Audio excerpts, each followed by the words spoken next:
Assalamualaikum warahmatullahi wabarakatuh. Bapak Ibu yang saya hormati, terutama para orang tua dan eyang di rumah, izinkan saya menemani sejenak pagi Bapak Ibu hari ini. Tak perlu buru-buru. Mari duduk tenang, tarik napas pelan, dan dengarkan tubuh sendiri yang mungkin selama ini ingin bicara, tapi kita belum sempat mendengarnya. Seringkali kita berpikir, tubuh hanya butuh istirahat saat benar-benar lelah. Ketika kaki tak bisa menopang kepala terasa berat atau tangan mulai gemetar. Padahal jauh sebelum itu tubuh sudah memberi tanda. Hanya saja kita terlalu sibuk atau terlalu terbiasa menunda rasa peduli. Pernahkah Bapak Ibu merasakan kesemutan ringan yang datang tiba-tiba? Atau kepala berdenyut seperti dipukul dari dalam, lalu kita anggap hanya kurang tidur? Apakah pernah merasa kehilangan keseimbangan sesaat lalu kita memilih diam dan berharap esok akan lebih baik? Hari ini saya tidak datang membawa rasa takut. Saya datang membawa ajakan agar kita bisa belajar bersama dan mulai mendengar kembali bahasa tubuh kita sendiri. Karena stroke bukan tamu yang datang tanpa aba-aba. Ia memberi sinyal, tapi hanya akan didengar oleh mereka yang bersedia berhenti sejenak dan peduli. Sebelum kita lanjutkan, izinkan saya mengajak Bapak Ibu menundukkan kepala dan membaca satu doa dari hati yang paling dalam. Semoga siapapun yang menyimak video ini diberikan kesehatan yang berkah. Semoga yang menekan tombol suka dimudahkan semua urusannya, yang menekan tombol subscribe diberi umur panjang dan manfaat. Semoga yang membagikan video ini menjadi jalan keselamatan bagi orang lain, dan yang menuliskan komentar amin dijaga tubuh dan hatinya dalam setiap langkah kehidupan. Menjaga tubuh bukan cuma soal fisik, tapi juga bentuk syukur atas hidup yang Allah titipkan. Perkenalkan, saya Dr. Rahmat Widodo. Usia saya kini 60 tahun. Saya adalah seorang dokter yang sejak awal memilih mengabdikan diri untuk melayani para orang tua di pelosok desa Indonesia. Banyak orang bertanya, kenapa saya tidak membuka klinik besar di kota? Jawaban saya sederhana, karena sejak muda saya sudah menyaksikan terlalu banyak eyang dan nenek di kampung yang sakit dalam diam. Mereka menahan nyeri tanpa keluhan, menunda periksa, karena merasa nanti juga sembuh, dan akhirnya datang ketika semuanya sudah terlambat. Saya dibesarkan di sebuah keluarga petani di lereng pegunungan Temanggung, Jawa Tengah. Setiap sore saya biasa mendengar suara batuk para tetua desa saat menjemur padi. Saya melihat kaki-kaki yang bengkak tapi dibiarkan begitu saja. Saya sering mendengar alasan seperti, saya cuma capek, ini hanya masuk angin, atau namanya juga sudah tua ya wajar lemas. Tapi semakin saya belajar ilmu kedokteran, semakin saya paham tak ada yang wajar dari rasa sakit, apalagi jika tubuh sudah memberi sinyal berkali-kali. Karena itu saya ingin hadir bukan hanya sebagai dokter yang memberi resep, tapi sebagai teman yang mau mendengar dan membantu Bapak Ibu membaca ulang bahasa tubuh sendiri. Video ini saya buat bukan untuk menakut-nakuti, tapi untuk mengajak Bapak Ibu agar lebih peka, lebih tenang, dan lebih peduli pada sinyal-sinyal kecil yang sering kita sepelekan. Karena stroke bukan datang seperti kilat di langit cerah. Ia datang perlahan seperti mendung, diam-diam menggulung, dan baru disadari ketika tubuh sudah tak mampu melawan. Lewat video ini, saya ingin membantu Bapak Ibu mengenali tanda-tanda awalnya dengan bahasa yang lembut, mudah dipahami, dan disampaikan dari hati ke hati. Bapak Ibu, stroke sering dianggap sebagai sesuatu yang datang tiba-tiba. Padahal tidak demikian. Stroke bukan petir yang menyambar tanpa aba-aba. Ia lebih mirip mendung yang perlahan-lahan menggulung langit. Diam tapi pasti. Dan jika kita tidak peka, kita bisa terlambat menyadarinya. Saya pernah bertanya kepada seorang pasien lansia, apa yang ibu rasakan sebelum tiba-tiba lemas satu sisi tubuh? Beliau menjawab, beberapa hari sebelumnya saya sering pusing dan sulit fokus, tapi saya pikir hanya kurang tidur. Jawaban seperti ini sangat sering saya dengar. Dan yang menyedihkan, sebagian besar dari mereka mengira semua itu hanya keluhan biasa karena usia. Tubuh kita bekerja dengan cara yang cermat. Otak kita sangat bergantung pada aliran darah yang lancar. Namun seiring bertambahnya usia, pembuluh darah bisa menebal, mengeras, bahkan menyempit karena berbagai faktor seperti tekanan darah tinggi, kadar gula yang tidak stabil, kolesterol yang menumpuk, atau stres yang berkepanjangan. Bayangkan sebuah selang air yang sudah lama tidak dibersihkan. Sedikit demi sedikit kerak menumpuk di dalamnya. Air masih bisa mengalir, tapi tidak secepat dulu. Hingga suatu hari selang itu tersumbat atau bahkan bocor. Begitu pula dengan pembuluh darah kita. Ketika aliran darah ke otak terhenti atau pecah, maka terjadilah stroke. Pertanyaannya, apakah Bapak Ibu pernah mengalami kepala terasa penuh seperti ditekan tangan mendadak kebas atau mata buram sejenak? Jika ya, bisa jadi itu bukan kelelahan biasa, tapi tanda bahwa tubuh sedang berusaha memperingatkan. Dan jika kita tahu caranya mendengar, kita bisa mencegah sesuatu yang lebih berat sebelum terlambat. Saya masih ingat jelas wajah Ibu Rasmiah, seorang ibu berusia 65 tahun yang tinggal di desa kecil dekat Garut. Setiap pagi beliau terbiasa bangun sebelum adzan subuh, memasak air, dan menyiapkan sarapan sederhana untuk cucunya. Tubuhnya kecil, langkahnya pelan, tapi semangatnya menyala. Beberapa hari sebelum datang ke puskesmas, Ibu Rasmiah sempat merasa kepalanya berdenyut aneh. Katanya seperti ditusuk-tusuk jarum halus dari dalam. Tapi karena masih bisa berdiri dan tetap beraktivitas, beliau memilih diam. Saya kira hanya masuk angin, ucapnya saat itu. Suatu pagi saat sedang memanaskan air di dapur, beliau terpeleset ringan. Tidak jatuh keras, tapi tubuhnya sempat oleng. Ia bangkit lagi, duduk minum teh manis dan kembali beraktivitas. Anaknya sempat menawari periksa, tapi Ibu Rasmiah menolak. Besok juga hilang sendiri, katanya. 2 hari kemudian saat sedang menyuapi cucu, salah satu sisi wajahnya tampak menurun. Ucapannya menjadi tidak jelas. Barulah anaknya panik dan membawa beliau ke puskesmas. Setelah diperiksa, kami temukan tekanan darahnya tinggi. Dari gejala yang muncul besar, kemungkinan beliau mengalami stroke ringan, atau yang dalam istilah medis disebut serangan iskemik sementara. Sebuah serangan kecil, tapi merupakan peringatan keras dari tubuh. Saya ceritakan hal ini agar Bapak Ibu tahu tubuh tidak pernah langsung menyerah. Ia selalu memberi kode. Tapi jika kita terus mengabaikannya, maka tubuh akan bicara dengan cara yang lebih keras. Seperti yang terjadi pada Ibu Rasmiah. Kadang kita sedang duduk santai di teras rumah menikmati udara pagi, lalu tiba-tiba kepala terasa sakit luar biasa. Bukan pusing biasa seperti karena kurang tidur, tapi nyeri yang muncul mendadak seperti ada yang memukul dari dalam kepala. Rasa sakit ini bisa menjalar ke leher disertai mata kabur atau mual. Banyak lansia mengira itu hanya angin lewat atau tekanan darah naik.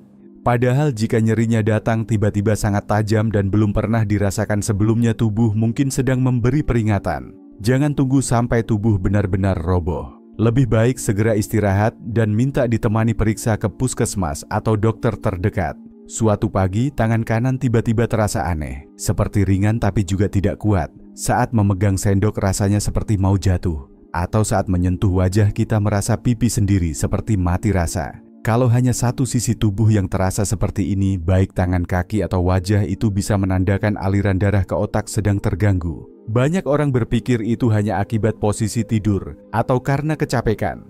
Tapi jika kesemutan itu muncul mendadak, menetap, dan tidak membaik dengan digerakkan, jangan abaikan. Bisa jadi tubuh sedang meminta kita untuk lebih waspada. Pernahkah saat sedang membaca Bapak Ibu merasa huruf-huruf jadi kabur, atau melihat 2 bayangan yang membuat pandangan jadi ganda? Padahal mata tidak sedang sakit dan sebelumnya tidak ada gangguan penglihatan. Ini bisa jadi tanda bahwa pusat penglihatan di otak sedang mengalami gangguan aliran darah.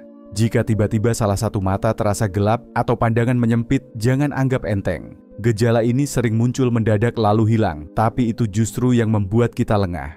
Tubuh memberi sinyal sebentar lalu diam.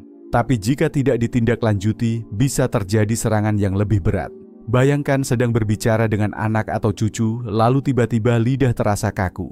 Kata-kata yang biasa kita ucapkan mendadak sulit keluar. Bahkan nama sendiri pun terasa berat untuk disebut. Ini bukan karena lupa atau grogi, tapi bisa jadi otak sedang mengalami gangguan di bagian yang mengatur kemampuan bicara. Kadang suara terdengar seperti bergumam atau susunan kata jadi terbalik. Jika Bapak Ibu atau orang sekitar menyadari hal ini, segera istirahat dan periksa. Jangan menganggapnya bercanda atau angin lalu, karena kemampuan bicara yang terganggu bisa menjadi tanda awal stroke yang sangat serius. Ada kalanya tubuh kita terasa aneh saat berdiri, seperti lantai bergoyang, kepala ringan, dan kaki sulit diajak melangkah lurus. Saat mencoba berjalan ke dapur, arah kaki seolah tidak sesuai dengan pikiran. Bahkan ada yang mendadak jatuh, padahal sebelumnya tidak merasa lelah. Gangguan keseimbangan semacam ini sering dikira hanya karena tekanan darah turun. Tapi bila datang mendadak dan berulang, apalagi jika disertai mual atau pandangan kabur, bisa jadi bagian otak kecil kita sedang terganggu. Ini bukan hanya masalah kaki atau sendi, tapi bisa menjadi peringatan dari sistem saraf pusat. Tubuh kita sering memberi reaksi yang tidak biasa dan sulit ditebak. Misalnya tiba-tiba merasa mual dan ingin muntah padahal tidak makan apa-apa yang aneh. Tidak ada rasa perut kembung, tidak diare, tapi perasaan ingin mengeluarkan isi lambung itu muncul begitu saja. Gejala ini sering diabaikan karena dikira hanya masalah lambung atau maag. Tapi bila disertai dengan pusing kepala berat dan tubuh lemas, bisa jadi ini adalah reaksi awal dari tekanan di dalam otak yang meningkat. Terutama pada lansia, perubahan semacam ini tidak boleh dianggap biasa. Lebih baik waspada sebelum terlambat. Salah satu cara mudah untuk mendeteksi tanda stroke adalah dengan melihat senyum kita di cermin. Cobalah tersenyum perlahan lalu perhatikan, apakah kedua sisi bibir terangkat sama. Jika salah satu sisi tampak turun atau salah satu mata terlihat lebih sayu dari yang lain, bisa jadi itu adalah tanda awal bahwa otot-otot wajah kehilangan sinyal dari otak. Banyak orang tua baru sadar setelah anak atau cucunya bilang, "Wajah bapak ibu kok beda ya hari ini?" Padahal wajah yang tak simetris saat tersenyum adalah gejala klasik dari stroke ringan. Semakin cepat dikenali, semakin besar peluang untuk pulih tanpa komplikasi berat. Tangan kita yang biasanya lincah kadang bisa memberi tanda yang halus. Misalnya saat ingin mengambil gelas, tiba-tiba jari terasa lemas dan barang yang kita pegang jatuh tanpa alasan. Atau saat hendak mengangkat tangan, rasanya berat sekali, seperti habis bekerja keras seharian, padahal tubuh baru saja bangun dari tidur. Jika hal ini terjadi di satu sisi tubuh besar, kemungkinan ada gangguan pada aliran darah ke otot karena masalah di otak. Jangan menunggu sampai tangan tak bisa digerakkan sama sekali. Tubuh selalu mencoba memberi waktu, asalkan kita bersedia mendengarkannya lebih awal. Saya pernah menemui pasien yang datang dengan keluhan sederhana, merasa seperti linglung, sulit konsentrasi, dan cepat lupa meski baru bicara 1-2 menit. Ia tidak bisa menjelaskan arah jalan pulang, padahal itu adalah jalur yang ia lewati setiap hari. Banyak keluarga mengira ini adalah tanda pikun biasa. Tapi bila kebingungan itu muncul mendadak, terutama disertai dengan kelelahan luar biasa, dan sulit mengikuti percakapan sederhana, kita perlu curiga. Otak yang kekurangan oksigen bisa membuat seseorang kehilangan arah bahkan saat duduk diam di rumah sendiri. Dan itu bisa jadi awal dari sesuatu yang lebih serius. Leher yang terasa berat atau kaku saat bangun tidur sering dianggap hal biasa. Tapi jika rasa itu datang tiba-tiba tanpa sebab jelas dan tidak membaik, meski sudah digerakkan pelan-pelan, maka kita perlu hati-hati. Apalagi jika nyerinya menjalar ke belakang kepala dan membuat kita tidak bisa menunduk atau menoleh ke samping. Ini bisa menandakan adanya tekanan atau gangguan pada pembuluh darah di otak bagian belakang. Jangan buru-buru diurut atau dipakaikan balsam. Lebih baik diamkan tubuh ukur tekanan darah, dan jika nyeri tak kunjung reda, segeralah minta pertolongan medis. Salah satu gejala yang jarang disadari adalah saat kita tidak lagi bisa memahami ucapan orang lain. Anak kita sedang berbicara, tapi kata-katanya terdengar aneh atau seperti campur aduk. Padahal bukan mereka yang salah bicara, melainkan otak kita yang kesulitan memproses. Rasanya seperti semua suara bercampur di kepala, padahal ruangan sebenarnya tenang. Ini bukan tuli, bukan juga masalah telinga, tapi bisa menjadi tanda bahwa pusat pemahaman bahasa di otak terganggu. Dan seringkali gejala ini hanya berlangsung beberapa menit, tapi itu cukup sebagai peringatan yang tidak boleh diabaikan. Ada juga orang tua yang tiba-tiba merasa telinganya berdenging keras, seperti ada suara nyaring yang muncul tanpa sebab, lalu salah satu telinga terasa tertutup. Atau bahkan saat cucu memanggil kita, merasa suara mereka terdengar jauh, meskipun mereka berdiri dekat. Jika itu disertai rasa goyah kepala ringan atau sulit berdiri tegak, bisa jadi otak kecil kita yang mengatur keseimbangan sedang terganggu. Ini bukan masalah kuping semata. Jika dibiarkan, bisa menyebabkan tubuh jatuh tanpa sadar. Maka penting untuk memperhatikan perubahan sekecil apapun dalam pendengaran. Dan ada satu tanda yang paling sering diabaikan, rasa cemas yang datang tanpa sebab. Kita sedang duduk santai, tidak ada kabar buruk, tidak sedang memikirkan utang atau masalah keluarga, tapi tiba-tiba dada terasa sesak jantung berdebar dan muncul perasaan takut yang tidak jelas. Banyak orang mengira ini hanya soal emosi, tapi bagi orang tua itu bisa menjadi tanda awal bahwa tubuh sedang memberi sinyal bahaya. Terutama bila muncul bersamaan dengan pusing atau rasa tidak seimbang. Jangan malu untuk cerita ke keluarga, karena terkadang kecemasan itu bukan dari hati melainkan dari otak yang meminta tolong.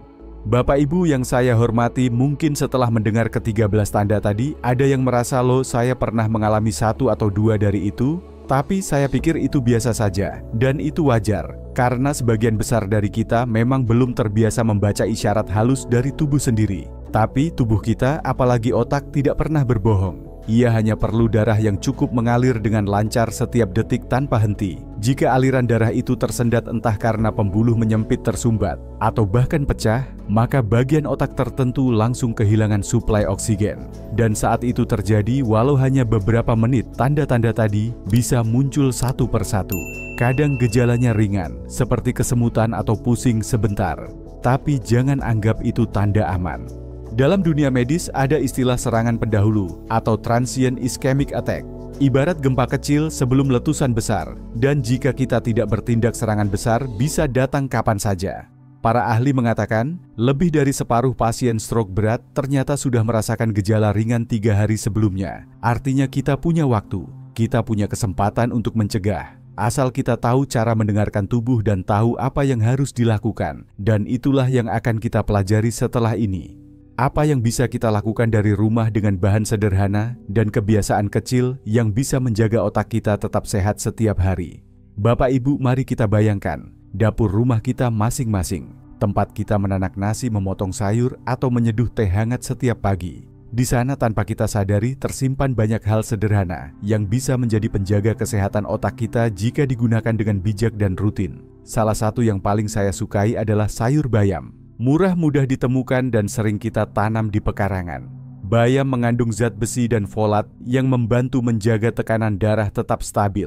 Tekanan darah yang terkontrol berarti pembuluh darah di otak juga lebih tenang, tidak mudah tegang atau bocor. Lalu ada bawang putih. Setiap ibu pasti punya bawang putih di dapurnya. Selain memberi rasa sedap pada masakan, bawang putih juga bisa membantu mencegah darah menggumpal. Bagi lansia ini penting sekali untuk menghindari sumbatan halus di pembuluh otak. Saya juga sering menyarankan jahe.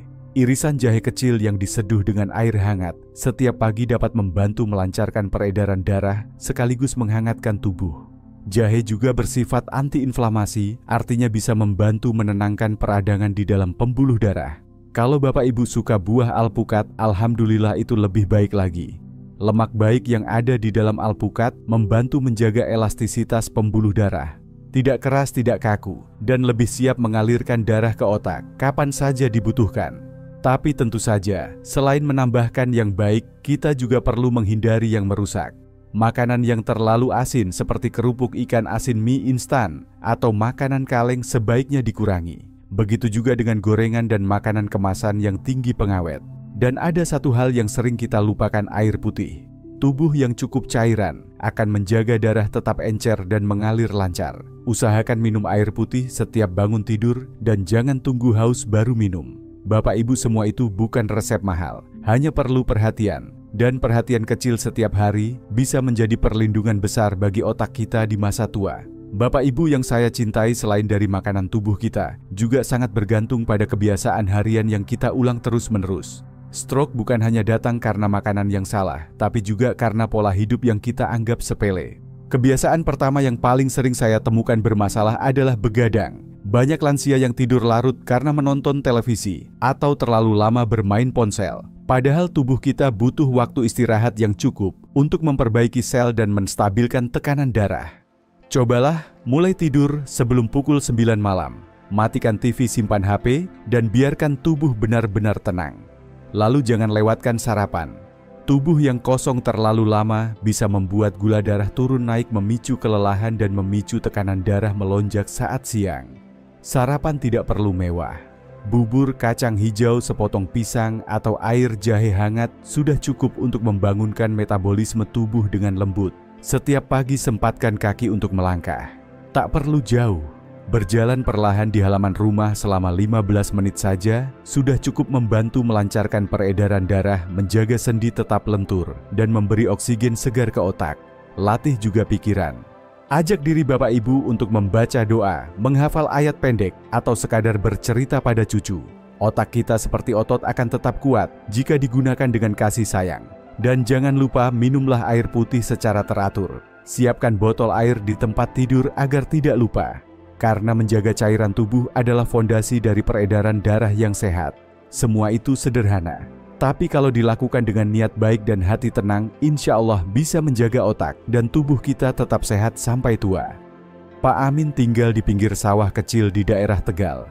Usianya 68 tahun, tubuhnya kurus, jalannya pelan. Beberapa bulan lalu beliau sering mengeluh tangan kanan kesemutan dan kepala berat saat bangun pagi. Tapi beliau hanya mengoleskan minyak kayu putih, lalu tetap memaksakan diri bekerja. Suatu hari saat sedang menyapu halaman, ia mendadak oleng dan jatuh perlahan. Anaknya membawanya ke posyandu lansia terdekat. Hasilnya tekanan darah Pak Amin tinggi dan gula darahnya naik. Saya bertemu beliau saat pemeriksaan lanjutan di puskesmas. Kami tidak langsung memberi obat. Kami mulai dari hal-hal kecil, tidur lebih awal, sarapan bubur kacang hijau, jalan pagi, dan cukup minum air putih. 1 bulan kemudian wajah Pak Amin tampak lebih segar, langkahnya lebih tegak, dan ia berkata, "Saya belum sembuh total, Dok. Tapi saya merasa lebih hidup. Bapak Ibu, tubuh kita bukan sekadar daging dan tulang. Ia adalah amanah. Amanah yang telah membawa kita berdiri sejak kecil, bekerja di sawah, menimang anak, menyambut cucu, mencuci baju di pagi hari, dan tersenyum saat keluarga berkumpul. Tapi sayangnya kita baru benar-benar mendengarkan tubuh ini saat ia mulai lelah. Bila kaki mulai goyah, suara melemah, kepala terasa berat, dan ucapan menjadi kacau. Itu bukan akhir. Itu hanya cara tubuh memberitahu, temani aku sebentar, dengar aku, rawat aku. Hari ini saya ingin mengajak Bapak Ibu melakukan satu hal kecil. Mari duduk tenang sejenak, pejamkan mata dan letakkan tangan kanan di dada. Rasakan detaknya. Itu artinya Allah masih memberi kita kesempatan. Kesempatan untuk berubah, untuk menjaga, dan untuk mencintai diri sendiri dengan cara yang paling sederhana. Cukup 1 langkah kecil. Siapkan air hangat di pagi hari. Ganti makanan asin dengan bayam segar. Tidur lebih awal agar tubuh benar-benar beristirahat. Tidak ada yang harus sempurna, yang penting dilakukan dengan hati yang tulus. Percayalah, tidak ada kata terlambat. Tidak ada usia yang terlalu tua untuk mencintai tubuh sendiri. Jika kita mulai hari ini, langkah kecil itu bisa jadi berkah besar di hari tua nanti. Sebelum video ini berakhir, izinkan saya mengajak Bapak Ibu membaca doa bersama saya. Semoga setiap orang yang menyaksikan video ini diberikan umur yang berkah, tubuh yang sehat, dan hati yang tenang. Semoga yang menekan tombol suka dimudahkan segala urusannya. Semoga yang subscribe diberi umur panjang penuh manfaat. Dan semoga siapapun yang membagikan video ini menjadi jalan kebaikan dan keselamatan bagi banyak orang. Dan bagi siapapun yang menuliskan amin di kolom komentar, semoga Allah tuntun setiap langkahnya dengan rahmat dan cahaya dalam hidupnya. Wassalamualaikum warahmatullahi wabarakatuh.